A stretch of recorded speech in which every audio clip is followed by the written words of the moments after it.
वो कहते हैं कि किसी को शिद्दत के साथ चाहो तो वो तुम्हें ज़रूर मिल जाता है, ऐसा फिल्मों में कहते हैं। लेकिन सवाल आपके मन में ये चल रहा होगा कि हम शिद्दत वाला वर्ड के साथ आज का क्लास स्टार्ट क्यों कर रहे हैं। वो इसलिए क्योंकि हम 2 महीना से ये चाह रहे थे कि कब आएगा झारखंड का मॉडल सेट, कब आएगा झारखंड का मॉडल सेट। बहुत इंतजार करने के बाद फाइनली झारखंड का मॉडल सेट आ चुका है, क्योंकि उस मॉडल सेट से हमें यह पता चलता कि हमें एग्जाम में कितने नंबर के क्वेश्चंस पूछे जाएंगे, कितने क्वेश्चंस आएंगे, कौन सा चैप्टर से कौन सा क्वेश्चंस होगा, ये हमें मॉडल सेट से पता चलता है, जो आ चुका है। अगर अभी तक आप उसको तो आप उसे डाउनलोड कर सकते हैं, या तो आप मुझे व्हाट्सएप मैसेज कर दो, मैं आपको वो पीडीएफ सेंड कर दूंगा। आज का इस वीडियो में हम लोग झारखंड के मॉडल सेट का जो मैथ का मॉडल सेट उन्होंने जारी किया है उसके टोटल क्वेश्चंस को करने वाले हैं। तो आप हो जाए तैयार, पेन पेपर निकाल लो, क्योंकि हम यहां पर आज के इस वीडियो में पूरी तरह से हम मॉडल सेट को पढ़ने वाले तो हैं, लेकिन उसके साथ साथ पूरा चैप्टर को कंप्लीट करने वाले हैं। क्योंकि मैं आपको इस वीडियो में बताऊंगा कि अगर ये क्वेश्चंस है जो मॉडल सेट में होगा, उसके साथ साथ आपके अगर इससे रिलेटेड दूसरा क्वेश्चंस आ जाता है तो हम उसका जवाब कैसे देंगे। एक छोटा सा रिक्वेस्ट आपसे यह है कि अगर आप इस चैनल पर आ गए हैं तो चैनल को सब्सक्राइब कर लीजिए, बेल आइकन को दबा दीजिए, ताकि मेरा हर एक वीडियो का नोटिफिकेशन आप तक पहुंच सके। दोस्तों, मैंने क्या किया है, मॉडल सेट का प्रिंट आउट ले लिया है और उसके बाद इसी से मैं आपको यहां पर पढ़ाने वाला हूं। तो चलिए क्लास को स्टार्ट करते हैं। मैंने कुछ क्वेश्चंस यहां पर लिख रखा है, मैं यहां से स्टार्ट करता हूं आज का क्लास।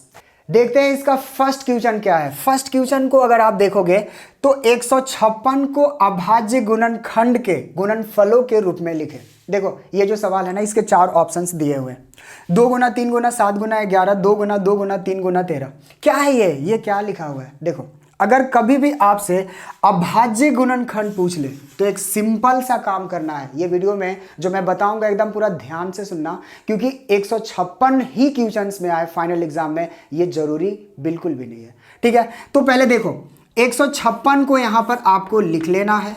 ठीक है, और जो सबसे छोटी संख्या होता है ना, जैसे सबसे छोटी संख्या 2 से स्टार्ट करेंगे, उसके बाद अगर 2 से ना कटे तो 3 से स्टार्ट करेंगे, 4 से स्टार्ट करेंगे, लेकिन स्टार्ट हमें छोटी संख्या से करना है। मतलब क्या करना है, एलसीएम, जो आपको 8 क्लास में सीखे हो। 8 क्लास में नहीं, मतलब हम लोग कहीं पे ट्यूशन जाते हैं, बच्चों को सिखाया जाता है, एलसीएम से स्टार्ट करते हैं। तो एलसीएम ही करना है और कुछ यहाँ पर करना नहीं है। 1 नंबर का आपका काम हो गया। तो 2 से स्टार्ट करो। अगर आप 2 से इसको भाग दोगे तो कितना आ जाएगा, 2 सते 14, 2 अठे 16, उसके बाद फिर 2 से करते हैं, 2 तिया 6, 2 नवा 18 और फिर 13 तिया 39। दोस्तों, इसको कुछ भी मत करो, सिर्फ गुना में लिख दो, यानी 2 गुना 2 गुना 3 गुना कितना 13 लिख दिया क्या। अब इसको मैच करो कि आपका कौन सा ऑप्शन सही जा रहा है, कौन सा जा रहा है, चेक कर लो। क्या 2 गुना 7 गुना 11 आया आपका? नहीं, आपका कौन सा आया, चेक करो, सेकेंड वाला पार्ट दिख रहा होगा, दिख रहा है क्या, 2 गुना 2 और 3 गुना कितना 13। क्या यही आंसर है आपका? हो गया काम। 1 नंबर का क्वेश्चन अभाज्य गुणनखंड से पूछेगा, जो फर्स्ट क्वेश्चन होगा, ये बात क्लियर है। और यहां पर 156 ना देकर अगर कोई दूसरी संख्या दे देता है, आराम से एलसीएम कर देंगे, उसको गुना के रूप में लिखेंगे और चेक करेंगे कि हमारा कौन सा आंसर आएगा। ठीक है, क्लियर हो गया। अच्छा, इसका सेकेंड पार्ट देखो। सेकेंड पार्ट देख रहे हो, 6/15 का दशमलव प्रसार कैसा होगा। 6/15 का दशमलव प्रसार से एक मुझे बात याद आ रहा है कि प्रसार चेक कैसे करते थे। देखो, दुनिया की किसी भी संख्या का अगर आपको प्रसार निकालने के लिए कह दिया और वो हमेशा बटा में रहता है ना, ये बात भी आपको याद रखना है। मतलब 6/15 का दशमलव प्रसार पूछ रहा है तो वो हमेशा बटा में ही आपको दिखेगा। तो आपको करना क्या है, आपको करना ये है कि ये जो नीचे वाला 15 पार्ट है, ये जो दिख रहा है आपको, इसको तोड़ते हैं ना तो 2 का पावर n इंटू 5 के पावर m के रूप का टूटता है। अगर इस पैटर्न का फॉलो कर रहा होगा नीचे, मतलब इसका भी हम लोग क्या करने वाले हैं, एलसीएम ही करने वाले हैं। और इस पैटर्न का फॉलो कर रहा होगा तो हम कहेंगे कि वह शांत है, और इस पैटर्न का फॉलो नहीं कर रहा होगा तो डायरेक्ट से बोल देंगे कि वह क्या है, अशांत है। बताते हैं कैसे। 15 को पहले तोड़ लो। तो अगर मैं इसका सॉल्व करूं तो कहां कर सकता हूं, यहां कर रहा हूं। ठीक है, 6/15 को मैंने क्या लिखा, 6/15। यहां पर मैं 6 को ऐसे लिख सकता हूं क्या, 2 गुना आपका 3, और 15 को लिख सकता हूं 3 गुना 5। देखो होगा क्या कि इस वाले पार्ट से ये कट जाएगा। फाइनली आपको क्या मिल गया, आपको मिल गया है कितना, आपको मिल गया है 2/5। अब नीचे वाला पार्ट को एकदम ध्यान से देखो, ध्यान से देखो, क्या ये 2 का पावर n इंटू 5 के पावर m के रूप का है। लेकिन आपके मन में एक सवाल होगा, सर क्या आंख में धूल झोंक रहे हो यार, ये 2 कहाँ है? अरे तो 2 नहीं है तो 2 का पावर 0 कर दो ना, 1 आएगा। क्लियर है क्या? मतलब मैं आंख में धूल नहीं झोंक रहा हूं यार, 2 का पावर 0 कर दिया तो 1 तो आ जाएगा ना। मतलब ये क्या, ये 2 का पावर मतलब ये 5 का पावर m का रूप का है। m क्या है? 5 का पावर 1 है, 1 ही तो है। हो गया आपका। देखो तो इसका कौन सा आंसर आएगा यार? शांत होगा ना। क्या होगा? शांत होगा। क्यों? क्योंकि इस पैटर्न का फॉलो कर रहा है। ठीक है, अगला क्वेश्चन पे बात करते हैं। कौन सा होगा? तो फर्स्ट हो गया।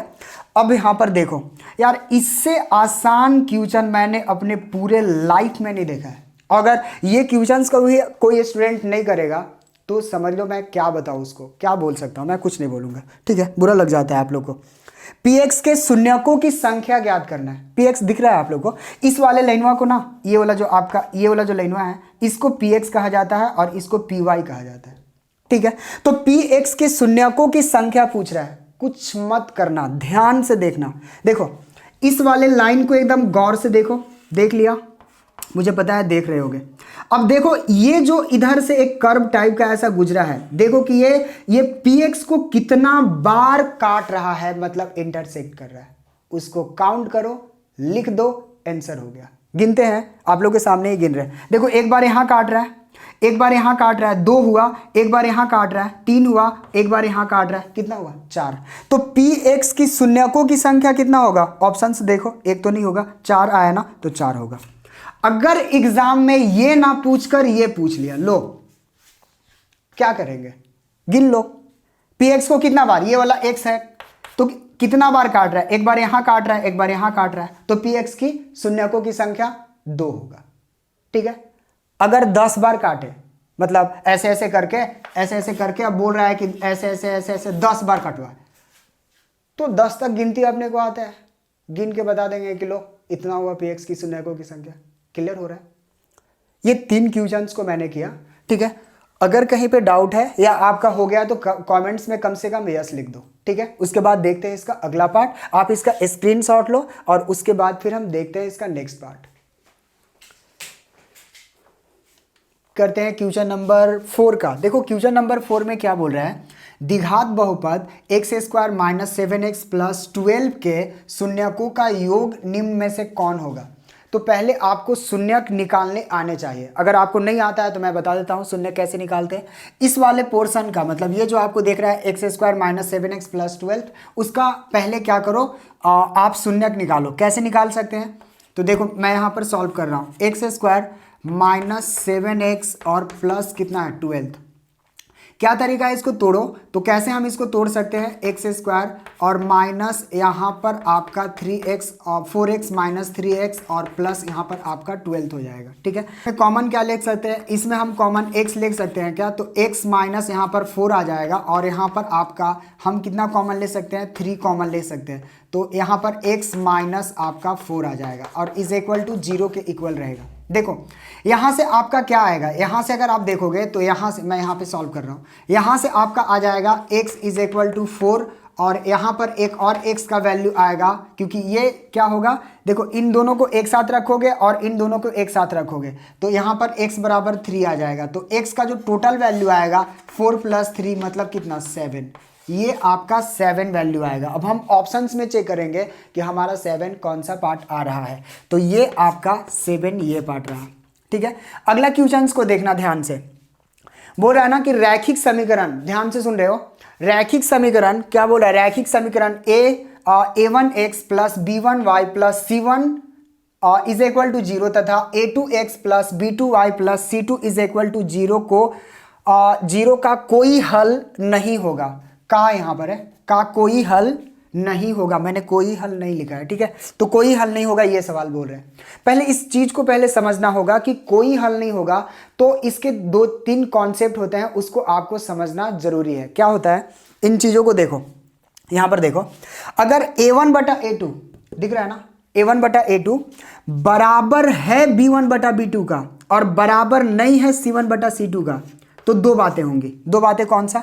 सबसे पहले यह समांतर होगा और इसका कोई हल नहीं होगा। कोई हल नहीं होगा का मतलब क्या, अगर इस वाले पार्ट का मतलब a1/a2 b1/b2 और c1/c2 इस टाइप से आता है तो हम कहेंगे कि समांतर होगा और इसका कोई हल नहीं होगा। दूसरी बात है, अगर a1/a2 बराबर नहीं है b1/b2 का और बराबर नहीं है c1/c2 का, मैं सही लिखा हूं, तो ऐसे कंडीशन में क्या होगा, ये बराबर नहीं यार, यहां पर ना ये कट नहीं करना चाहिए, ठीक है, ये नहीं कट करेगा, तो क्या होगा यहां पर, हाँ यहां पर ध्यान से देखना, a1/a2 और बराबर नहीं है b1/b2 का और बराबर है c1/c2 का, तो ऐसे कंडीशन में यह प्रतिच्छेदी कहलाता है, मतलब प्रतिच्छेद करता है और इसका सिर्फ और सिर्फ एक हल होता है, ठीक है, एक हल होता है। इसका तीसरा कॉन्सेप्ट देखो, a1/a2 बराबर है b1/b2 और बराबर है c1/c2, तो ऐसे कंडीशन में समपाती होता है,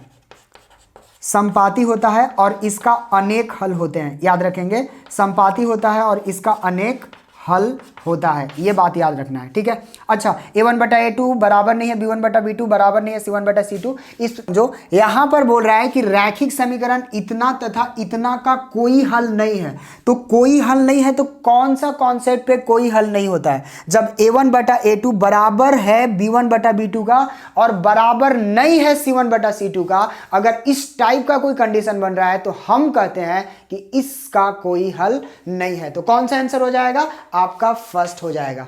और एक सबसे इंपॉर्टेंट पार्ट बता दो, आपका जो मॉडल सेट है ना, मॉडल सेट का लास्ट वाला पेज में ना इसका आंसर दिया हुआ है और आपको जानकर ये बहुत ज्यादा दुख होगा कि उसका लगभग 10 से 15 क्वेश्चंस का आंसर ना गलत लिखा हुआ है, तो आप उस पर बिल्कुल भी ध्यान मत दे, मैं आपको जैसे बता रहा हूं सिर्फ उस पर फोकस करेंगे, ठीक है। तो यहां पर इसका आंसर क्या हो जाएगा, इसका फर्स्ट आंसर हो जाएगा। तो याद रखना 4 का कौन सा आंसर होगा, ये 7 क्यों होगा, कैसे होगा, मैंने यहां पर सॉल्यूशन दिया है, और यहां पर 5 का फर्स्ट आंसर होगा, क्यों होगा, कैसे होगा, मैंने पूरा रीजन के साथ आपको बताया, ठीक है। आप इसे नोट करो या तो आप इसका स्क्रीनशॉट लो, करते हैं इसका अगला पार्ट। क्वेश्चन नंबर 6 को देखेंगे, क्या बोल रहा है, बोल रहा है कि समीकरण x - y + 9 = 0 और 3x - 2y + 12 = 0 के द्वारा निरूपित रेखाएं कौन है, समपाती हैं, समांतर हैं, प्रतिच्छेदी हैं या लंबवत है। आप 10 सेकंड पहले मैंने आपको बताया था कि समपाती कब होगा, समांतर कब होगा, प्रतिच्छेदी कब होगा। समीकरण लिखा हुआ है ना, इसमें से आप खोज सकते हो a1 b1 c1 और इसमें से आपको मिल जाएगा a2 b2 और c2। उसके बाद हम फिर चेक करेंगे कि क्या आ रहा है। तो सबसे पहले चलो यहां से इसका सॉल्यूशन स्टार्ट करते हैं, ध्यान से देखना इसको कैसे सॉल्व करेंगे। तो इसको सॉल्व करने के लिए सबसे पहले यहां से खोजो, यहां से कुछ नहीं है तो एक तो है, मतलब आपको क्या मिल गया, यहां पर a1 = 1 मिल गया, ठीक है। और उसके बाद यहां पर b1 खोजो, तो b1 यहां पर कितना मिल गया आपका -1। उसके बाद हम c1 निकाल लेंगे यहां से, तो c1 हमें कितना मिलेगा +9। चलो a2 भी खोज लो, तो a2 आपका कितना मिल गया, a2 यहां से मिलेगा, a2 आप चेक करो तो a2 आपका 3 है। उसके बाद b2 चेक करो तो b2 आपका -2 है और c2 चेक कर लो, c2 आपका 12 है। बस इतना कर लिया। एक काम करो, एक काम और करना है आपको चेक करना है कि a1/a2 बराबर है कि नहीं है b1/b2 का। तो उसको करने के लिए हमें बटा में लिखना होगा। तो a1 का वैल्यू कितना, a1 का वैल्यू 1 और उसके बाद बटा में a2 का वैल्यू 3।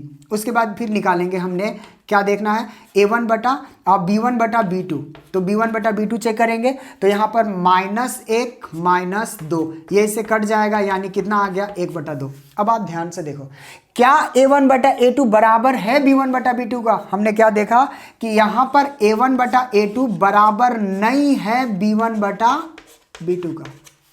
आगे हमें निकालने की जरूरत नहीं है, क्योंकि यहीं पर अगर बराबर नहीं है, आगे बराबर हो जाए ना हो उससे हमें क्या लेना देना। तो ऐसे कंडीशन में क्या आंसर हुआ करता था, अभी 10 सेकेंड में पहले बताया था कि अगर a1/a2 बराबर नहीं होगा b1/b2 का तो वह समांतर होगा या प्रतिच्छेदी होगा, या आपकी जानकारी के लिए मैं बता दूं कि अगर a1/a2 बराबर नहीं है b1/b2 का तो हम उसे कहते थे क्या चीज, प्रतिच्छेदी। छेदी याद करो, अगर नहीं याद है तो वीडियो को थोड़ा सा पीछे करो और उसके बाद देखो क्या हमने यही चीज आपको बताया था। यस, यही चीज बताया था। तो कौन सा ऑप्शन हो जाएगा इसका? ये आपका ऑप्शन नंबर सी होगा, प्रतिच्छेदी। मैं आपको पहले भी बोल चुका हूं, पीडीएफ का आंसर पे फोकस नहीं करना है क्योंकि वहां पर गलतियां हैं। तो इसका कौन सा आंसर हो जाएगा? प्रतिच्छेदी। दूसरा क्वेश्चन पे बात करते हैं। देखो समीकरण 2x plus Y is equal to 6 और यहां पर लिखा हुआ है 5x minus Y is equal to 1 का हल है। क्या हल है? क्या लिखा है? x बराबर 4 y बराबर 3, उसके बाद x बराबर 1 y बराबर 4, x बराबर 4 y बराबर 1 और x बराबर 1 y बराबर 8। तो करना क्या होगा? पहले इसको सॉल्व करेंगे। कैसे सॉल्व करते हैं? प्रतिस्थापन विधि, विलोपन विधि, वर्ग गुणन विधि। और आपको पता है मेरा फेवरेट कौन है?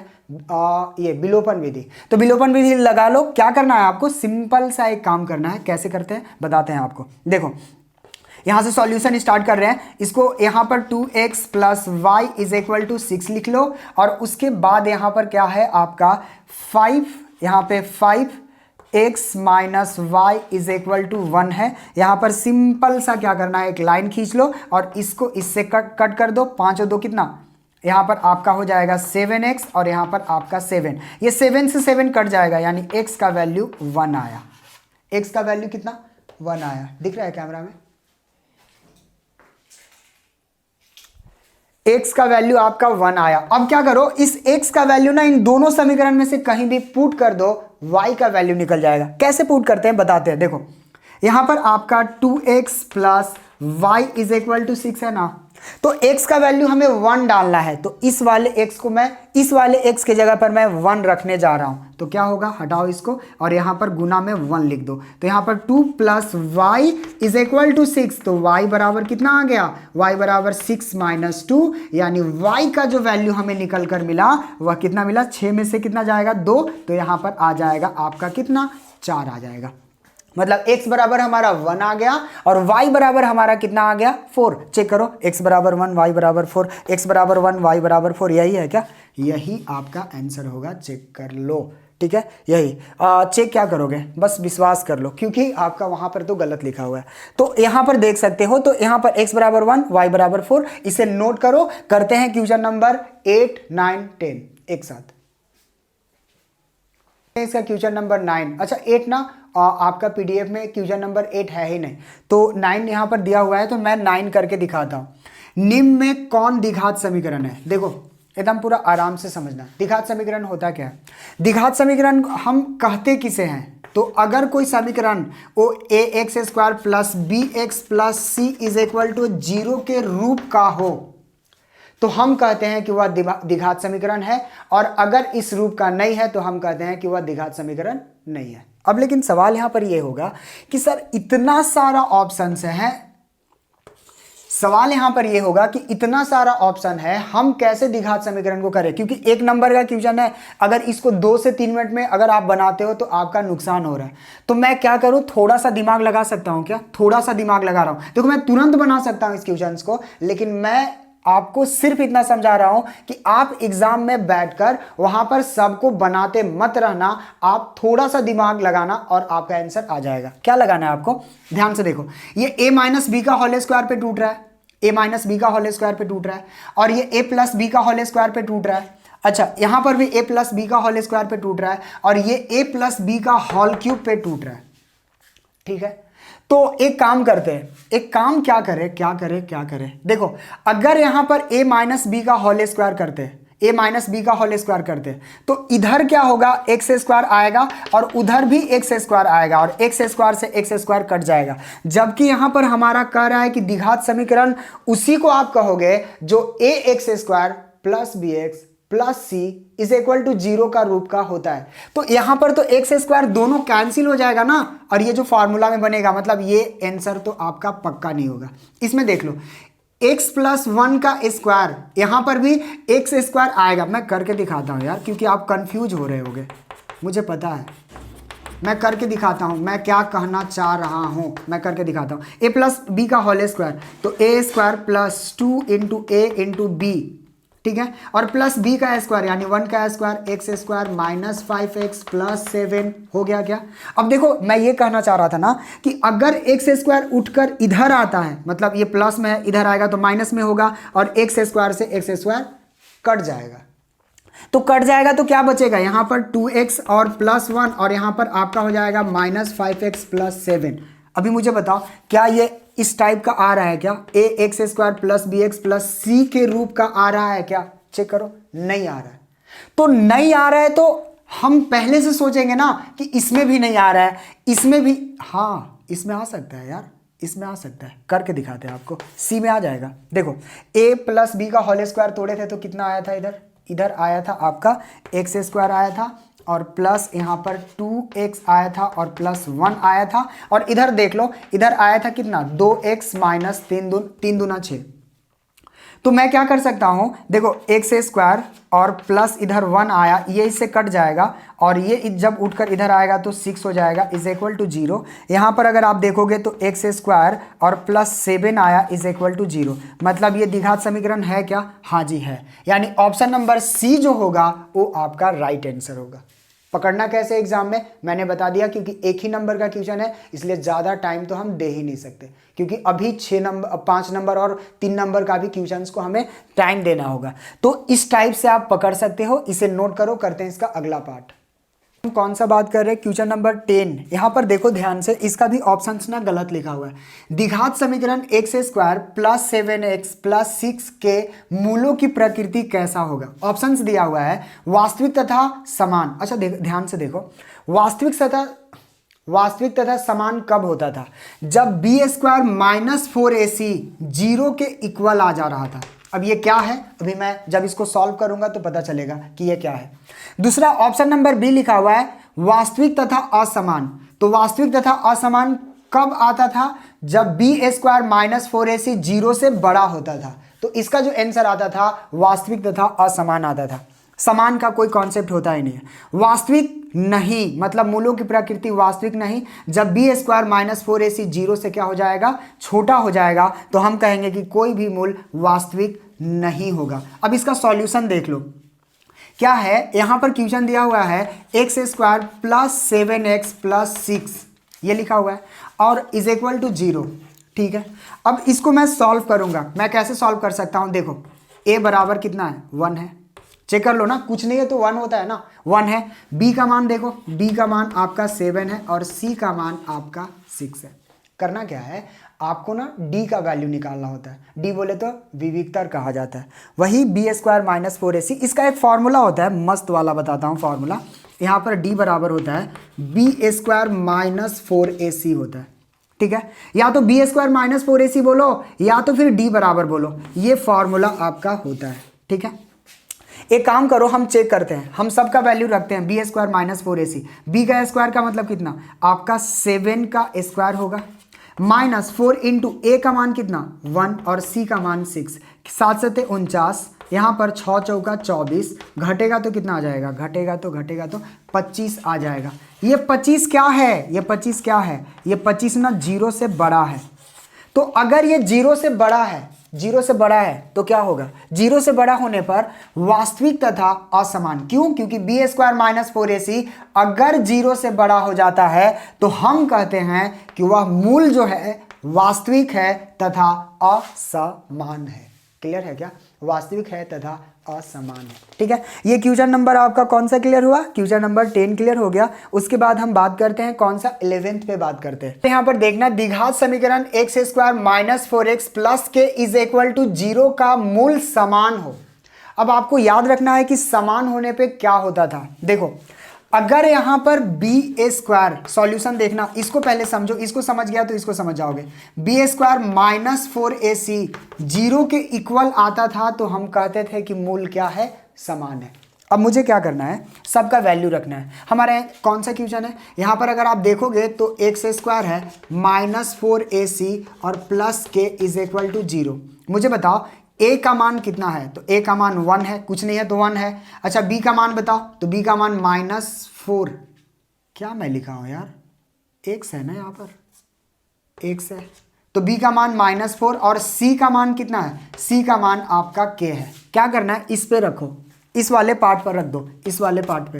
तो कैसे होगा ये, हम रखना स्टार्ट करते हैं। b का स्क्वायर यानी -4 का स्क्वायर, यहाँ पर माइनस है, यहाँ भी माइनस देंगे, 4 इंटू a का मान a का मान कितना है 1 और c का मान आपका कितना है, c का मान आपका k है, इज इक्वल टू 0। 4 चौके कितना हो जाएगा 16, यहाँ पर आ जाएगा आपका 4k इज इक्वल टू कितना 0। एक काम और करो, एक काम क्या करना है आपको, इस वाले 16 को उठाकर उधर ले जाओ, तो यहाँ पर आ जाएगा आपका -4k और ये जब 16 उधर जाएगा, उधर का मतलब दाहिना साइड में जाएगा, तो ये जो प्लस है वो माइनस में हो जाएगा, यहाँ पर है -16 हो जाएगा, ये माइनस से माइनस कट गया, यानी k का जो वैल्यू आएगा वो 16 अपॉन में 4 आएगा, 4 1 जा 4 और 4 4 जा 16, यानी k का जो हमें वैल्यू मिला वो कितना मिला 4। चलो ऑप्शंस पे चलते हैं, कौन सा ऑप्शन है यार, ये कौन सा, हाँ ये जो 11th का है, 11th का ऑप्शन नंबर आपका C हो जाएगा, ऑप्शन नंबर C याद रखेंगे, ठीक है, ऑप्शन नंबर C आएगा, क्योंकि k का वैल्यू हमें कितना मिला, आपका 4 मिल गया। याद रखना ये क्वेश्चंस का भी जो ऑप्शंस लिखा हुआ है वहां पर वो गलत लिखा हुआ है, ठीक है, इसको नोट करो। करते हैं इसका अगला पार्ट यानी क्वेश्चन नंबर 12। क्वेश्चन नंबर 12 देखते हैं, 12th में क्या बोल रहा है। 12th में बोल रहा है कि 24, 21, 18 का सार्व अंतर क्या है। सार्व अंतर आपको निकाल कर देना है, सिंपल है, बताते हैं। देखो क्या करना है, सार्व अंतर आता है ना, सार्व अंतर का पहले सूत्र क्या होता है, तो d बराबर a2 माइनस a1 होता है। समझ में आया क्या, d बराबर a2 माइनस a1 होता है। देखो यहाँ पर ध्यान से देखना, a का वैल्यू यहाँ पर कितना है, a का वैल्यू देखो दिख रहा है क्या, हाँ दिख रहा होगा। देखो ये a1 कहते हैं, ये आपका a2 कहते हैं, ये आपका a3 कहते हैं। मेरे पास स्पेस नहीं है इसलिए मैं यहाँ पर लिख दिया, ठीक है। अब मुझे क्या करना है, यहाँ पर वैल्यू सेट करना है। a2 का वैल्यू डालो 21 और a1 का वैल्यू डालो 24, घटा दो -3, ऑप्शन देख लो डी होगा, चेक कर लो। कितना आसान सा सवाल पूछ रहा है भाई, घटाना ही तो है, बस कॉन्सेप्ट याद, आपको ये फॉर्मूला याद होने चाहिए। क्या है ये फॉर्मूला, a2 माइनस a1, ठीक है। तो क्या होगा, मतलब मैंने क्या किया, 21 में से 24 को घटा दिया, आपका -3 आया, आपका आंसर हो गया, ठीक है, क्लियर है। नेक्स्ट अगला पार्ट, अगला क्या है, इतना क्या लिखा हुआ है, 2 7 12 का 10वां पद क्या है, मतलब 10वां पद क्या होगा, सवाल पूछ रहा है। देखो क्या है, सबसे पहले देखो इसका a1 कितना है, a1 चेक करो 2। अच्छा, उसके बाद इसका d कैसे निकालते हैं, तो a2 माइनस a1, 7 में से 2 घटाओ, कितना आ जाएगा 5। 10वां पद पूछ रहा है ना, 10वां पद पूछ रहा है, यानी a10 पूछ रहा है आपसे। और अगर आपने समांतर श्रेणी वाला अगर चैप्टर 5 का मेरे साथ पढ़े हो, आपने मेरा वीडियो देखा है जो यूट्यूब पर है, आपको मिल जाएगा, तो मैंने वहां पर बता रखा है कि a10 अगर आपको निकालना है तो a प्लस 9d, मतलब इससे एक कम करके लिखना है। हो गया ना, देखो आंसर हो गया। कितना, a1 कितना है आपका 2 प्लस 9 इंटू डी कितना है आपका, डी चेक करो 5, क्या हो जाएगा 2 प्लस 9 बचे 45, 45 और 2 कितना 47। कौन सा ऑप्शन होगा, कौन सा ऑप्शन होगा इसका, कौन सा कर रहे हैं 13 कर रहे हैं, 13 में कौन सा ऑप्शन होगा, option number B, option number B होगा, ऑप्शन नंबर बी 47 होगा, 47, ठीक है। लेकिन इसका ना आंसर गलत लिखा हुआ है, हाँ जी गलत लिखा हुआ है। उसके बाद आते हैं कौन सा, समरूप त्रिभुजों के संगत कोण। भाई समरूप त्रिभुज के संगत कोण क्या होते हैं, बराबर, समानुपाती, समांतर, लंबवत, बराबर होते हैं, हमने पढ़ा है बराबर होते हैं। क्या हो जाएगा यहाँ पर, बराबर होते हैं। समरूप त्रिभुज के संगत कोण कैसा होता है, बराबर होता है। क्लियर है क्या, क्लियर होगा। समरूप त्रिभुज के संगत कोण बराबर होते हैं। उसके बाद 15, 16, हाँ देखते हैं, आप इसे नोट करो, फिर करते हैं इसका अगला पार्ट। नंबर 15 क्या बोल रहे हैं, 15 बोल रहा है कि डी समांतर है BC हो तथा BD बराबर इतना और AE बराबर 1.8 और EC बराबर 5.4, तो AD का मान पूछ रहा है। कुछ मत करो, इसको पहले लिखो, A लिख लो, यहाँ पर B लिख लो और C लिख लो, और समांतर बोला है, BC का समांतर कौन है, DE है, तो यहाँ पर D और E लगा देंगे, यहाँ पर D लिख दिया और E। पर में 6 पॉइंट याद है क्या, याद होना चाहिए, ठीक है, क्योंकि आप लोग पढ़कर आए हो तो 6.1 याद होगा।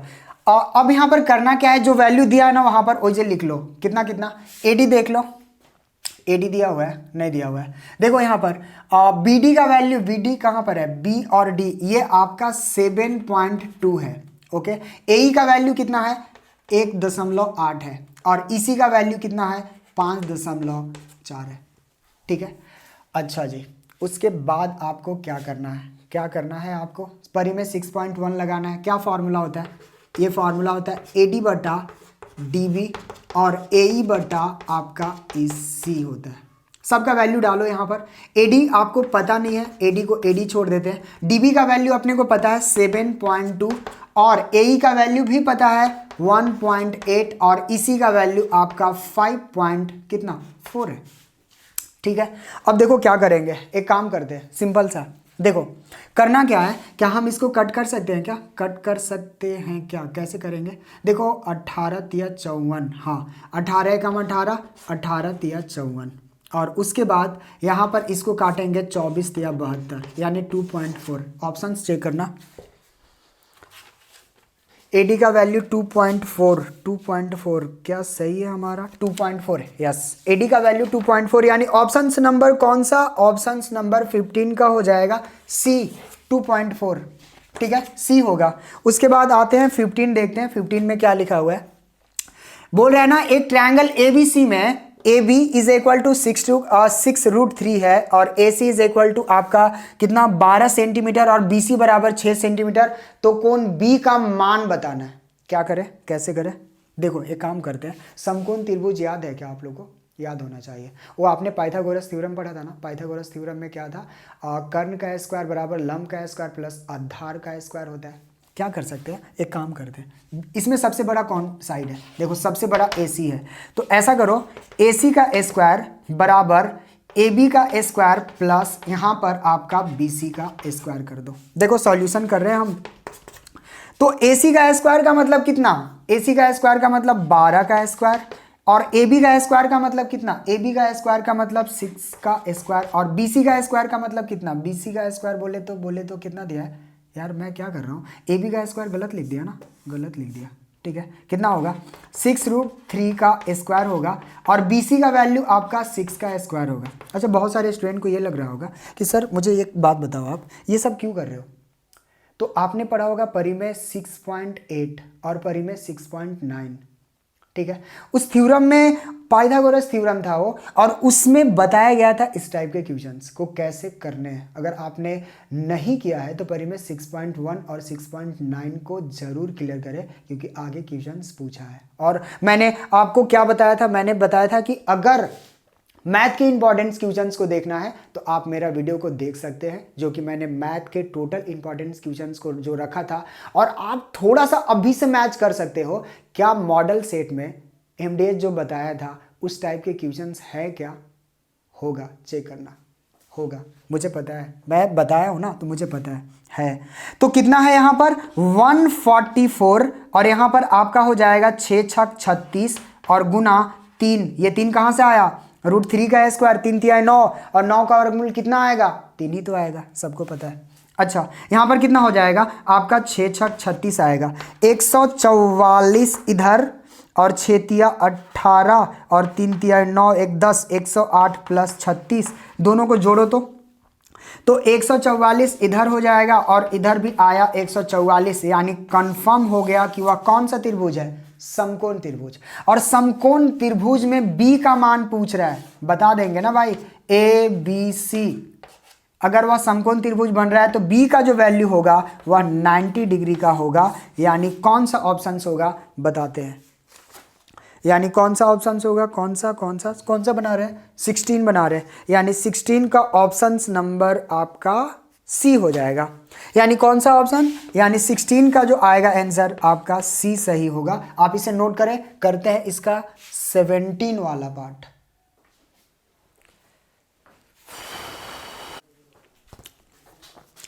कितना 16 तक हो गया था, क्वेश्चन नंबर 18 देख रहे हैं क्या है। देखो 18 में बोल रहा है 17, हाँ 16 तक किया था 17 बिंदु इतना और इतना क्या है 2 और 3 और इतना के बीच की दूरी ज्ञात करें। आपको पता है निर्देशांक और ज्यामिति का सवाल है, मतलब चैप्टर नंबर 7 का सवाल है। तो कैसे करें इसको, देखो एक काम करो, सिंपल सा एक काम कर लो। दूरी सूत्र याद है क्या, क्या होता है फॉर्मूला दूरी सूत्र? अगर मैं बात करूं, एक लाइन खींच लेते हैं, पहले लाइन खींच लेते हैं, ध्यान से देखना। ए और बी कोई पॉइंट है और इस पॉइंट का जो निर्देशांक है ना वो दिया हुआ है, कितना 2 और 3 दिया है और यहाँ पर 4 और 1 दिया हुआ है, ठीक है। इन दोनों के बीच की दूरी आपको पहले से पता है, ये x1 होता है, ये आपका y1 होता है, ये आपका x2 होता है, ये आपका y2 होता है। क्या इतनी बातें क्लियर है? अच्छा क्लियर होगा। मैं क्या कर सकता हूँ, ध्यान से सुनना। अगर मैं ए बी की बीच की दूरी निकालूं तो क्या होगा, under root x2 minus x1, formula x2 आपका कितना है 4 है और माइनस x1 आपका कितना है 2 है, इसका स्क्वायर कर दो। उसके बाद यहाँ पर प्लस का साइन दो, y2 माइनस y1 मतलब कितना 1 माइनस 3 का स्क्वायर कर दो। सही कर रहा हूँ क्या मैं? ठीक है। उसके बाद मैं क्या कर सकता हूँ, देखो यहाँ पर हो जाएगा आपका 2 का स्क्वायर, यहाँ पर हो जाएगा माइनस 2 का स्क्वायर, तो कितना आ जाएगा यहाँ पर आपका 2 दूना 4 प्लस 2 दूना 4, तो 4 और 4 कितना आ जाएगा 8। अब 8 तो आ गया, अब मैं क्या करूँ इस 8 को और सिंप्लीफाई कर सकता हूँ क्या, तो 2 रूट 2, ये 2 रूट 2 आएगा। कैसे किया पता चल रहा है ना? अगर आपको पता नहीं है तो मैं आपको यहाँ भी बता देता हूँ। 2 चौके 8 होगा, फिर 2 दूना 4। आपको पता है जिसका पेयर लगता है रूट में वो रूट से बाहर जाता है और जिसका पेयर नहीं लगता है वो रूट के अंदर रह जाता है। तो यहाँ पर इसका पेयर लग रहा है ना, तो ये 2 बाहर जाएगा और इसका पेयर नहीं लग रहा है तो ये रूट 2 के अंदर होगा। कौन सा ऑप्शन होगा चेक करो, का आंसर हो जाएगा ऑप्शन नंबर कौन सा, डी हो जाएगा सही। उसके बाद क्वेश्चन नंबर 18 में ध्यान से देखना, बोल रहा है कि बिंदु 2 और 5 तथा 4 और 7 को मिलाने वाले रेखा खंड का मध्य बिंदु पूछ रहा है, मतलब निर्देशांक और ज्यामिति का भी यहां पर एक और सवाल दे दिया है। मैं इसको कैसे सॉल्व करूं, सिंपल सा इसका काम है, पहले दोनों को साइड देख लो क्या क्या दिया है, साइड नहीं पॉइंट देख लेते हैं। इसका कितना कितना है 2 और 5 है, मतलब इसको ए नाम देते हैं, और इसका बी का वैल्यू कितना दिया हुआ है 4 और 7 दिया हुआ है, ठीक है। यहां पर बोल रहा है ना मिलाने वाले रेखाखंड का मध्य बिंदु मतलब मान लेते हैं कोई पॉइंट P है, ठीक है, इसका मध्य बिंदु पूछ रहा है, मतलब आपका निर्देशांक पूछ रहा है कि कितना होगा। मैं क्या करूं, तो एक काम कर सकते हैं क्या, अगर मैं x और y का वैल्यू यहां से फाइंड करना चाहूं तो मैं कैसे कर सकता हूं, x और y का निकालना चाहूं तो आपको पता है, आपने प्रॉपर्टी में क्या पढ़ा था निर्देशांक और ज्यामिति में, कि अगर कोई मध्य बिंदु हो, ध्यान से सुनना, अगर कोई मध्य बिंदु हो इसका पॉइंट निकालना है तो उसका फॉर्मूला क्या था, x प्लस क्या कर रहे हैं, हाँ ऐसे कर रहे थे, x1 प्लस x2 अपॉन 2 और क्या था y1 प्लस y2 अपॉन 2। याद रखना ये फॉर्मूला सिर्फ और सिर्फ मध्य बिंदु का ही है। अगर मध्य बिंदु है इसका मतलब क्या, यहां पर m1 आपका 1 है और m2 आपका क्या है, वो भी आपका 1 है, तो ऐसे कंडीशन में इस फॉर्मूला का इस्तेमाल कर सकते हैं, मतलब अगर मध्य बिंदु दिया हो तब। और अगर नहीं दिया होगा तो हम क्या करते थे, याद करो, x1 m2 प्लस क्या x2 m1, इस प्रकार का कर रहे थे। सबका वैल्यू डाल दो, x1 का वैल्यू आपका कितना है, x1 का वैल्यू अगर मैं देखूं तो x1 का वैल्यू आपका 2 है और आपका x2 का वैल्यू आपका 4 है और अपॉन में 2 हो जाएगा, और यहां पर देख लो y1 का वैल्यू 5 है और y2 का वैल्यू आपका 7 है, अपॉन में 2 हो जाएगा। ध्यान से देखोगे तो एक चीज दिखेगा, यहां पर 4 और 2 6 बटा आपका आ गया 2, और यहां पर 7 और 5 कितना 12 बटा 2, इसको कर दो डिवाइड, आपका काम बस होने ही वाला है। क्या हो जाएगा यहां पर 3 और यहां पर आपका आ जाएगा 6। ऑप्शंस खोजो कौन सा होगा, क्या ऑप्शन नंबर सी सही है, क्या ऑप्शन नंबर सी सही है, ठीक है। तो इसे आप नोट करो या स्क्रीनशॉट लो, जो भी करना है करो, और उसके बाद देखते हैं इसका अगला पार्ट। दोस्तों एक बात आपको याद रखना है, क्योंकि 3 घंटा के अंदर आपको टोटल 52 क्वेश्चंस को सॉल्व करना है। तो अगर आपको 3 घंटा के अंदर 52 क्वेश्चंस को सॉल्व करा रहा है तो मतलब कुछ ना कुछ तो आपको दिमाग लगाने पड़ेंगे, क्योंकि 52 क्वेश्चंस को सॉल्व करना इतना आसान नहीं है। 3 घंटा के अंदर। समझ पा रहे हो आप? तो ऐसे क्वेश्चंस को हम कैसे सॉल्व करेंगे, ध्यान से देखना। मैं आपको इसका एक ट्रिक बताता हूँ। ट्रिक नहीं मतलब आपको थोड़ा सा दिमाग तो लगाने पड़ेंगे ना, क्योंकि 3 घंटा में 52 क्वेश्चंस करना यार बहुत बहुत टफ है 10th क्लास के स्टूडेंट के लिए। ऐसा लग रहा है जैसे यूपीएससी का एग्जाम ले रहे हैं, ऐसा नहीं। तो ध्यान से देखो मैं क्या कर सकता हूं। सिंपल सा, ट्रायंगल्स का एरिया कैसे निकाल रहे थे, निर्देशांक और ज्यामिति में। अगर मैं त्रिभुज एबीसी का यहां से सॉल्यूशन कर रहे हैं, एबीसी का क्षेत्रफल का मैं बात करूं तो हमने फॉर्मूला क्या पढ़ रखा है, 1/2 और यहां पर x1, यहां पर आपका क्या होता था y2 माइनस y3 और प्लस प्लस प्लस प्लस क्या, यहाँ पर आप लिखते थे x2 और यहाँ पर y3 माइनस y1 और फिर प्लस यहाँ पर आप लिखते थे x3 और यहाँ पर आपका y1 माइनस y2। अब थोड़ा सा ध्यान लगाना है, थोड़ा सा हमें जुगाड़ लगाना है, क्योंकि इतना सारा काम करने में काफ़ी टाइम जाएंगे और सिर्फ 1 नंबर मिलेगा, इसलिए हमें थोड़ा सा दिमाग लगाना है। क्या दिमाग लगाना है, ध्यान से देखो। एक काम ऐसा करें, 1/2 को सेम टू सेम रख रहे हैं, ठीक है। अब यहां पर एक काम करो, यहां पर x1 का वैल्यू पुट करोगे तो x1 का वैल्यू क्या है, एक ट्रायंगल्स बना ही लेते हैं ताकि आपको थोड़ा फील आ जाए क्वेश्चंस में। तो क्या है, पहले एक ट्रायंगल्स बना लो। a यहां पर है, b यहां पर है, c यहां पर है। a का जो पॉइंट है वो 0 और 0 दिया हुआ है। b का पॉइंट चेक करो, यहां पर 5 और 0 दिया हुआ है। c का पॉइंट चेक करोगे तो 0 और 6 है, ठीक है। आपको पता है ये x1 होता है, ये y1 होता है, ये x2 होता है, ये y2 होता है, ये x3 होता है और ये y3 होता है। बोलो यस या नो, होता है, ठीक है। अच्छा जी, एक काम करते हैं, एक काम ये करते हैं कि देखो यहां पर करना क्या है, मुझे वैल्यू पुट करना है। तो अगर आप ध्यान से देखोगे तो x1 का वैल्यू कितना है, x1 का वैल्यू आपका 0 है। x1 का वैल्यू कितना है आपका 0 है। तो अगर मैं यहां पर 0 रख दूं, सुनना ध्यान से, अगर मैं यहां पर 0 रख दूं तो इधर दुनिया का कोई भी संख्या होगा ना, मैं दुनिया का बात कर रहा हूं, दुनिया का कोई भी संख्या होगा ना, पूरे पार्ट को क्या बना देगा, ये 0 बना देगा। पूरे पार्ट को 0 बना देगा। मतलब मल्टीप्लाई करोगे ना, 0 से मल्टीप्लाई दुनिया का किसी भी संख्या में करो, 0 ही आना है, तो ये 0 बना देगा। इधर ध्यान से सुनो, x2 आपका कितना है, x2 वाला पार्ट ना 5 है, ठीक है, अच्छी बात है, इस पे काम करेंगे। और y3 देख लो, y3 का पार्ट ना यहाँ पर 0 है, मतलब इस वाले पूरे पोर्शन पे अपने को काम नहीं करना, इस पे काम नहीं करना, ठीक है। मतलब समझ में आ रहा है, मेरे पास मैं देखूंगा और देखकर क्वेश्चंस को जज कर सकता हूं कि किसको करना है किसको छोड़ना है, ठीक है। तो मैं क्या करूं, एक काम करता हूं, 1/2 लिख लिया और ये वाला पार्ट हमारा गया। x2 का वैल्यू डालो वहां पर, x2 का वैल्यू आपका कितना है, 5 है, ओके। यहां पर आप देखोगे y3 आपका कितना है, y3 आपका 6 है और माइनस यहां पर आपका y1 कितना है, y1 आपका 0 है। तो क्या होगा, यहां पर 1/2, यहां पर देख सकते हो 5 6 30, आप इसको डिवाइड करो तो कितना आ जाएगा, ये आपका आ जाएगा 15। 15 ऑप्शंस में है क्या, होगा, चेक करो। ये ऑप्शन नंबर आपका कौन सा जा रहा है, बी सही जा रहा है, ठीक है। क्या ऐसा था, हाँ जी, तो ऑप्शन नंबर क्या आ जाएगा, बी, ठीक है। आप इसे नोट करो, करते हैं इसका अगला पार्ट। क्वेश्चन नंबर 20 देखते हैं क्या बोल रहा है।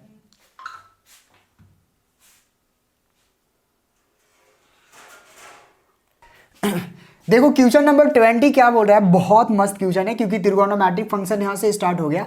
क्या बोल रहा है यहां पर, इसका सॉल्यूशन देखो, बोल रहा है ना साइन ए बराबर बोल रहा है 3/5 है।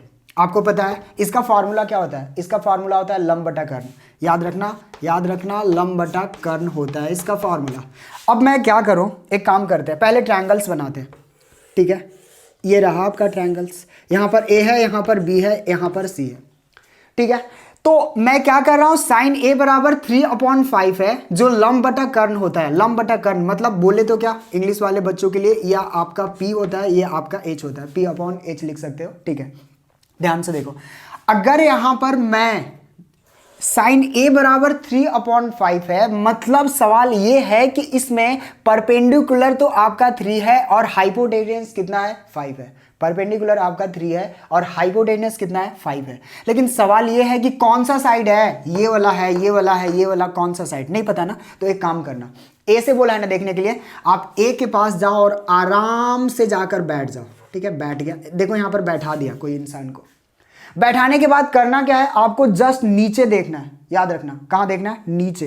तो इसके सामने अगर ए से मैं देखूंगा तो ए से देखूंगा मतलब ये वाला साइड हमको BC दिखेगा और BC हमारा क्या होगा, लंब होगा। क्या होगा? BC हमारा क्या होगा? लंब। यानी इसका लंब कितना आएगा?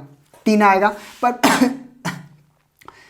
परपेंडिकुलर आपका कितना? 3 आया। अच्छा, हाइपोटेनियस इसका कितना है भाई? तो ये आपका वैल्यू ना 5 है। कर्ण आपका कितना है? 5। आपको चाहिए क्या? AB चाहिए। तो AB अगर हमें निकालना हो तो हम लगा देंगे पाइथागोरस थ्योरम। क्या होगा? AB बराबर एक फॉर्मूला हमने पढ़ रखा है, क्या? हम कर्ण में से घटाएंगे, यानी AC माइनस माइनस क्या कर देंगे? BC। अब चलो वैल्यू उसका डालते हैं। AC का वैल्यू आपका कितना है? 5 का स्क्वायर, और BC का वैल्यू आपका कितना है? 3 का स्क्वायर। कितना होगा? 5 पचे 25, 3 तिहाई 9, घटा दो तो आ जाएगा आपका 16, और 16 का जो वर्गमूल आएगा वो कितना आ जाएगा? 4। यानी ये वाला जो पार्ट आपका आ गया है वो कितना आया है? 4 आया है। क्या इतनी बातें क्लियर? अब सुनो, अब आपसे क्या पूछा है? अब आपसे पूछा है 10A बताओ कितना होगा? 10A क्या होता है? 10A का फॉर्मूला याद है क्या? इसका फॉर्मूला होता है लंब बटा आधार। सुन रहे हो?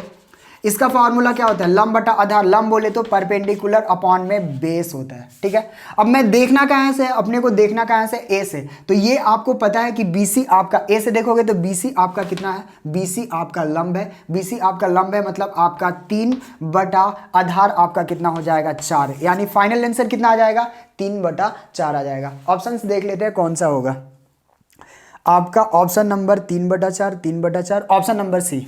Option number C is the right answer. Option number C, ठीक है। उसके बाद देखते हैं इसका एक और पार्ट। 21 क्या बोल रहा है? क्वेश्चन नंबर 21, ध्यान से देखना। क्वेश्चन नंबर 21 क्या बोल रहा है? बोल रहा है कि 2 sin a square a is equal to 1 है। तो ये बोल रहा है कि एंगल a को फाइंड करके दो, कितना होगा? ठीक है, ये सवाल बोल रहा है क्वेश्चन नंबर 21। तो क्या करें? एक काम करते हैं, ध्यान से सुनना। एक मिनट यार, किसका तो मैसेज आ रहा है। मैं अपना फोन को मेरे, क्या बोल रहा है यार ये? चलो ओके, हाँ देखेंगे यहां पर। मैं अगर सॉल्व करना स्टार्ट करूं तो हमारा क्या हो जाएगा? अगर मैं साइन ए स्क्वायर ए करूं तो ये एक अपना स्थान पर, ये उधर जाएगा तो बटा में 2 हो जाएगा। क्या इतनी बातें क्लियर है? क्या होगा? ठीक है। अब एक काम करो, ध्यान से सुनना, ध्यान से सुनना। दिख रहा है आपको? हाँ दिख रहा है। तो मैं क्या कर रहा हूं? मैं ये कर रहा हूं ना कि साइन ए कितना होगा? साइन ए कितना होगा? तो इधर से स्क्वायर हटेगा, उधर जाकर रूट चगेगा। रूट चगेगा मतलब क्या? 1/2 हो जाएगा। ठीक है, अच्छी बात है। एक काम और करते हैं, देखो इसको साइन ए अपना स्थान पर है, यहां पर मैं क्या कर सकता हूं?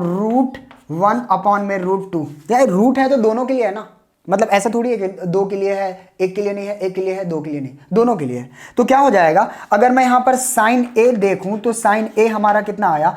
1/√2। एक काम और करो, साइन कितना डिग्री का मान 1/√2 होता है? कितना डिग्री का मान 1/√2 होता है? तो इसका जो वैल्यू होता है आपका sine a is equal to आपका, यहां पर आप लिख सकते हो साइन कितना?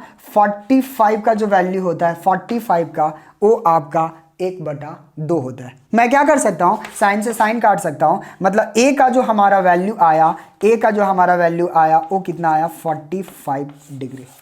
ठीक है, कौन सा ऑप्शन होगा चेक करते हैं। ये कौन सा 20 कर रहे हैं? 21 कर रहे हैं। कौन सा? Option number B. Option number B, ठीक है। इसका ऑप्शन कौन सा आंसर आएगा? ऑप्शन नंबर बी का। चलो इसको नोट करो, करते हैं इसका क्वेश्चन नंबर 22। देखो क्वेश्चन नंबर 22 क्या बोल रहा है? cos 48 माइनस साइन 42 का मान होगा। ठीक है, कितना? Sine cos 0 degree, option number first. Option number second 0 degree, option number C 1, और ऑप्शन नंबर डी आपका सिर्फ साइन 6 डिग्री। अब ध्यान से देखो कैसे सॉल्व करते हैं। एक काम करो, एक फॉर्मूला याद करो। इसको सॉल्व करने के लिए एक फॉर्मूला था, शायद याद होगा आपको, मुझे पता है याद होगा। क्या फॉर्मूला था? Sine 90 minus theta is equal to cos theta, और cos 90 minus theta is equal to sine theta. याद आ रहा है क्या? आ रहा होगा, ठीक है। ये फॉर्मूला होता है। मैं क्या कर सकता हूं? देखो एक काम करते हैं, यहां पर इस सवाल को सॉल्व करने के लिए हम लिख सकते हैं cos 90 माइनस 42 और माइनस साइन 42 जैसे वैसे। आप कहोगे कि सर इतना फास्ट क्यों बता रहे हो? थोड़ा रिलैक्स हो गए ना, ध्यान से देखो। एक काम करते हैं, क्या हम cos 48 को क्या कोस 48 को 90 माइनस 42 लिख सकता है क्या? अगर मैं 90 में से 42 घटाएंगे तो क्या हमारा 48 बचेगा क्या? लिख सकते हैं ना। अगर हमसे कोई कहे कि आप ना साइन 10 लिख कर दिखाओ, तो मैं 15 माइनस 5 लिख सकता हूं। क्या होगा? 15 में से 5 जाएगा तो साइन 10 ही तो होगा। क्लियर है? अब एक बात सुनो, ध्यान से सुनना। तो मैं ऐसा कर सकता हूं क्या कि हमने जैसे इसको ऐसे लिखा, मेरे पास एक फॉर्मूला आ रहा है, कौन सा? cos 90 minus theta, cos 90 minus theta is equal to sine theta. तो अगर वहां पर साइन थीटा है तो यहां पर भी अप्लाई होगा। चेक कर लो ना, होगा ना। तो मैं क्या कह रहा हूं, cos 90 minus theta is equal to हमारा यहां पर क्या होगा? साइन कितना? साइन 42 डिग्री, और माइनस यहां पर आपका हो जाएगा साइन 42। ये इससे कट जाएगा, आंसर जो आएगा वो 0 आएगा। चेक कर लो, यानी कौन सा ऑप्शन हो जाएगा, चेक कर सकते हो। ओके, उसके बाद ऑप्शन नंबर इसका बी सही होगा। उसके बाद मैं बात करता हूं, हाँ यहां पर एक क्वेश्चन दिया है, ध्यान से देखना। मैं पढ़कर ही सॉल्व करता हूं, क्योंकि ये क्वेश्चन ना थोड़ा सा बड़ा है, तो आप थोड़ा ना मैनेज कर लेना यार। मेरे पास वो डिजिटल बोर्ड नहीं है, ठीक है। अगला साल का मतलब क्या, आज ये 31 दिसंबर है, हो सकता है अगला साल हो जाए, मतलब मे भी संभावना है। भूमि के एक बिंदु से जो मीनार के पाद बिंदु से 30 मीटर की दूरी पर है, मीनार के शिखर का उन्नयन कोण 30 डिग्री है, तो मीनार की ऊंचाई को ज्ञात करना है। ठीक है, पढ़ दिया क्वेश्चन, आपने समझ लिया क्या? नहीं समझा, मैं बताता हूँ कैसे क्या होगा। सबसे पहले भूमि का कोई भी एक पॉइंट सिलेक्ट करो। जस्ट इमेजिन कि ये हमारा पॉइंट P है। ओके, यहां पर P है, मैंने खुद से रखा है, कुछ भी आप रख सकते हो। A, यहां पर B, और इस पॉइंट को मैंने P रखा है। ओके, जो मीनार के पाद बिंदु से 30 मीटर की दूरी पर है, याद रखना AB आपका मीनार है, AB आपका मीनार है, और ये यहां से यहां तक का डिस्टेंस कितना है? 30 मीटर है। ओके, आगे बात करते हैं। मीनार के शिखर का उन्नयन कोण, याद रखना यहां जो ये वाला वैल्यू दिया है वो कितना दिया है? आपका 30 डिग्री दिया है। तो मीनार की ऊंचाई ज्ञात करना है। सिंपल सा तो सवाल पूछ दिया, मीनार की ऊंचाई ज्ञात करना है, मतलब ये वाला, ये इसकी हाइट है। तो याद रखना ये 5 नंबर का तो सवाल है नहीं कि मानेंगे कि मीनार की ऊंचाई ये है, उसके बाद वहां से उसकी डिस्टेंस, ऐसा कुछ भी नहीं करना। 1 नंबर का सवाल है, इसलिए जरा सा भी डिसिप्लिन नहीं दिखाएंगे, आराम से सॉल्व करेंगे। ध्यान से देखो क्या कर सकते हैं, यहां पर आपको ये निकालना है। देखो आपके पास है क्या? आपके पास है आधार, आपको चाहिए लंब, कर्ण से हमें कोई लेना देना नहीं है। मेरे पास एक एंगल दिया हुआ है जो एंगल 30 डिग्री का है, तो क्या करें, मैं 10 लगा सकता हूं क्या? 10 लगा सकता हूं क्या? 10 कितना? आपका 30, और इसका जो फॉर्मूला होता है लंब बटा आधार होता है, लंब बटा आधार। लेकिन आपको कौन सा पॉइंट से देखना है? P से देखना है, तो लंब कौन होगा? मैंने बोला है ना कि जिस पॉइंट से अगर आपको देखना है ओजे जाना है, ओजे बोल रहे हैं यार, झारखंड में तो इतना चलेगा, ठीक है। यहां पर जाना है और यहां से बैठकर सामने देखना है, सामने, तो सामने जो दिखेगा वही आपका लंब होगा। तो सामने कौन है? सामने AB है, तो क्या हो जाएगा यहां पर AB, और आधार आपका कौन है? आपका BP है। ऐसे भी ब्लड प्रेशर अभी हाई है, देखो ध्यान से। तो 30 डिग्री का मान कितना हो जाएगा? इसका होगा 1/√3, और AB का वैल्यू अपने को नहीं पता, हमने H मान रखा है, और BP का वैल्यू आपका 30। तो क्या होगा, मैं मल्टीप्लाई कर दूं क्या? अगर मैं मल्टीप्लाई कर दूंगा तो कितना हो जाएगा? इतना और इतना आ जाएगा। ध्यान से सुनो, एक काम करते हैं, H को उठाकर उधर शिफ्ट करते हैं, तो कितना आ जाएगा यहाँ पर? 30 और बटा में रूट कितना? 3। हर का परिमेयकरण तो आता होगा, नाम सुना होगा, कैसे करते बताते हैं। देखो इसको multiply same to same number से किया जाता है, तो कितना हो जाएगा यहाँ पर? आप अगर देखोगे तो 30 रूट इतना, और यहाँ पर 3 आएगा, 3 एकम 3, 3 दहा के 30, यानी जो मीनार की ऊंचाई है वो 10 रूट आपका 3 है, और यही आपका फाइनल आंसर होगा। हम ऑप्शन चेक करके बताते हैं कौन सा सही है कौन सा गलत है। तो कौन सा कर रहे हैं? 23 कर रहे हैं, 23 यानी 10 root 3 metre. Option number C आपका राइट आंसर है, ठीक है। आप इसे नोट करो, करते हैं इसका क्वेश्चन नंबर नेक्स्ट।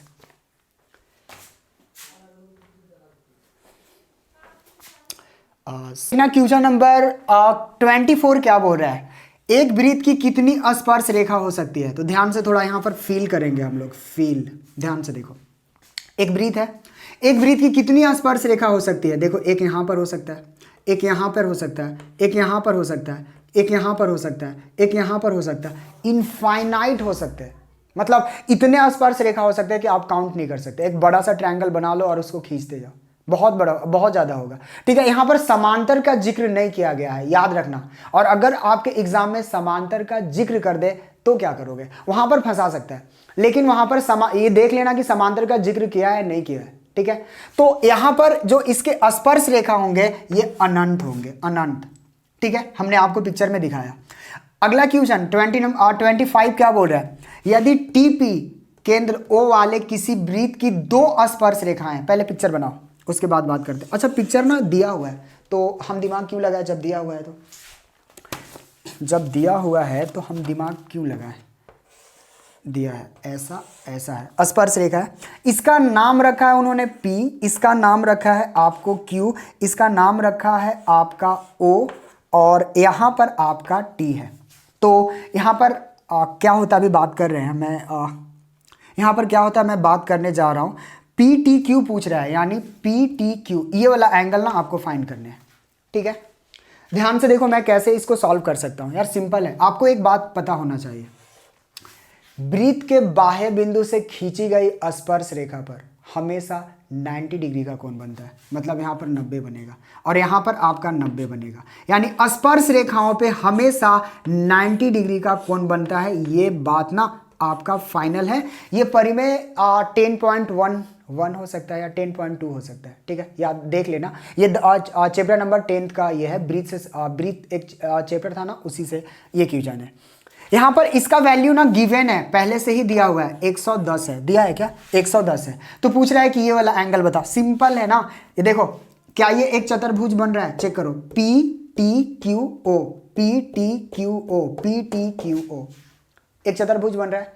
और आपको पहले से पता है कि एक चतुर्भुज के जो चारों कोनों का योग होता है वो 360 डिग्री होता है। हाँ जी, 360 डिग्री होता है, मैं भूल रहा था क्या, 360 ही होता है। ध्यान से देखना, तो मैं क्या कर रहा हूं, देखो ये वाला बोला है ना, ये वाला बोला है T वाला, तो मैं आपको करना क्या है, सिंपल सा एक काम करना है, सिंपल सा एंगल T, मैं पूरा नहीं लिख रहा हूं, मतलब PTQ नहीं लिख रहा हूं, सिर्फ एंगल T लिख रहा हूं। और आपको पता है यहां पर 90 है, 90 लिख दो, यहां पर पता है आपको 90 है, 90 लिख दो, और प्लस यहां पर आपका 110 है, लिख दो, और यहां पर 360 है, बस हो गया। इस सब को उठाकर उधर ले जाओ, एंगल T का वैल्यू दे देगा।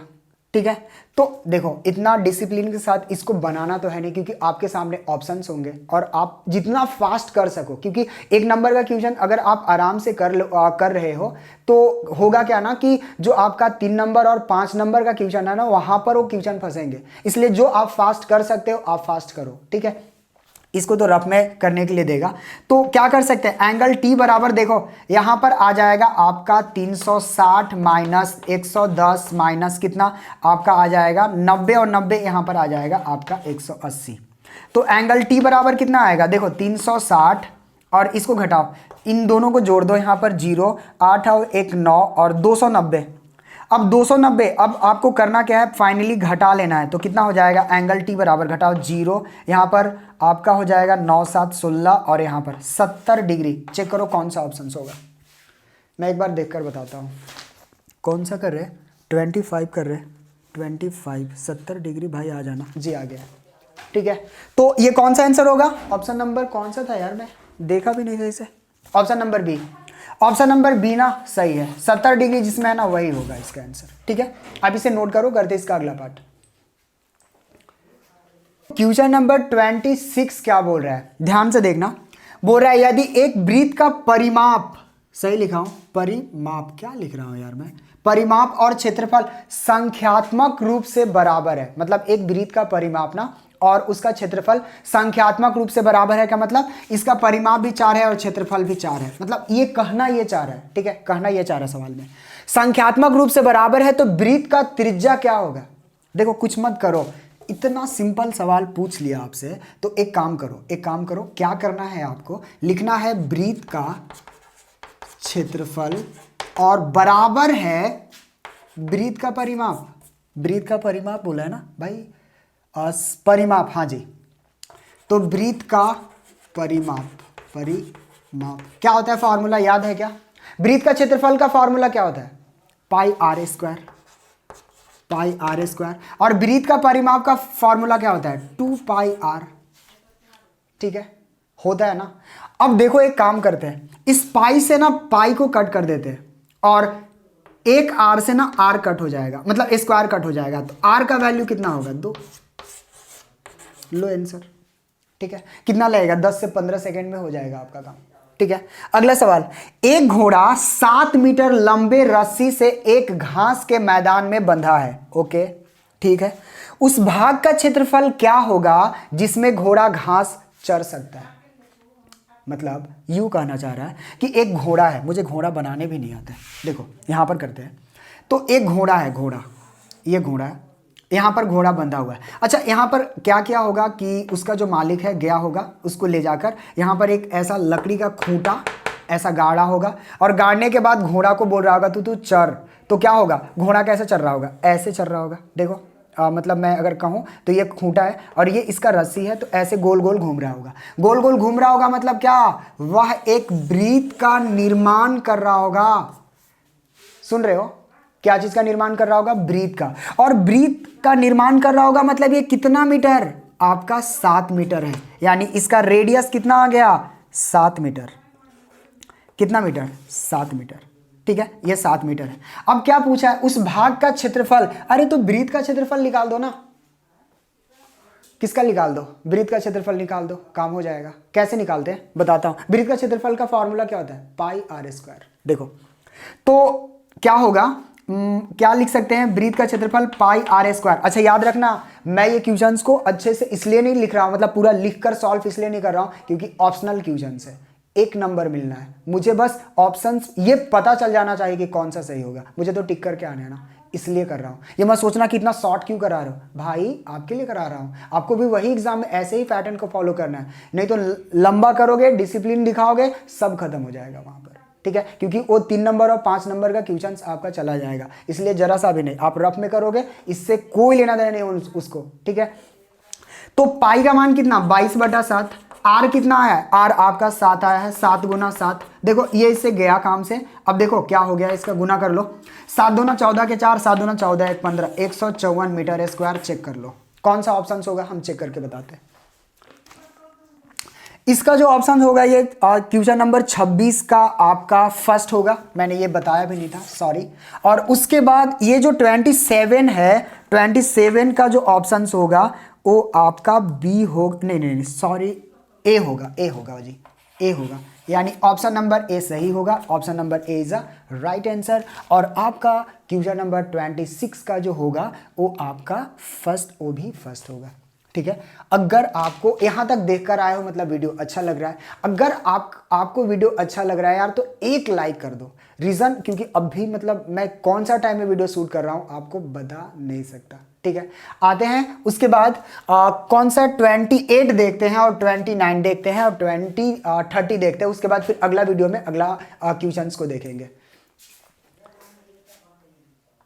नंबर 28 क्या कर रहा है, ध्यान से देखना। बोल रहा है ना, सबसे बड़े बांस की लंबाई बताएं जो 12 मीटर लंबे, 9 मीटर चौड़े तथा 8 मीटर ऊंचे कमरे में रखे जा सकती है। सबसे पहले मैं आपको क्लियर कर दूं, ये क्वेश्चन 10th क्लास का नहीं है, ये क्वेश्चन 9th क्लास का है। ठीक है, ध्यान से देखो। एक कमरा है, ये कमरा में बोल रहा है कि सबसे बड़े बांस की लंबाई बताएं जो एक 12 मीटर लंबे, 9 मीटर चौड़े तथा 8 मीटर ऊंचे कमरे में रखी जा सकती है। ओके, इस टाइप का क्वेश्चंस कभी भी बोले कि एक कमरा है, उसमें कुछ पार्ट रखना है, जैसे बांस रखना है, तो उस बांस की सबसे बड़ी लंबाई क्या होगी जो उस कमरे में रखी जाएगी।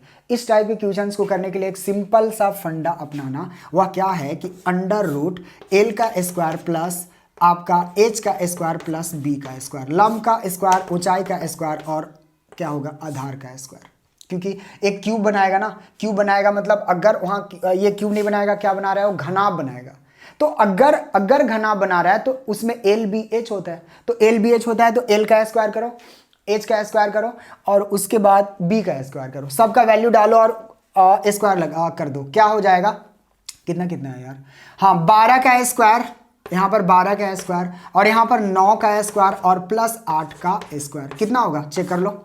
अगर मैं 12 का स्क्वायर का बात कर रहा हूँ तो 144 और यहाँ पर 9 का स्क्वायर 81 और प्लस यहाँ पर कितना इतना सबको 60 क्या होगा 64 सबको जोड़ो तो कितना आ रहा है यहाँ पर 4 1 5 4 अब 1 5 और 4 9 उसके बाद यहाँ पर 8 6 14 14 और 4 18 के 8 1 अब 1 289 ये कितना का वर्गमूल होता है 17 का।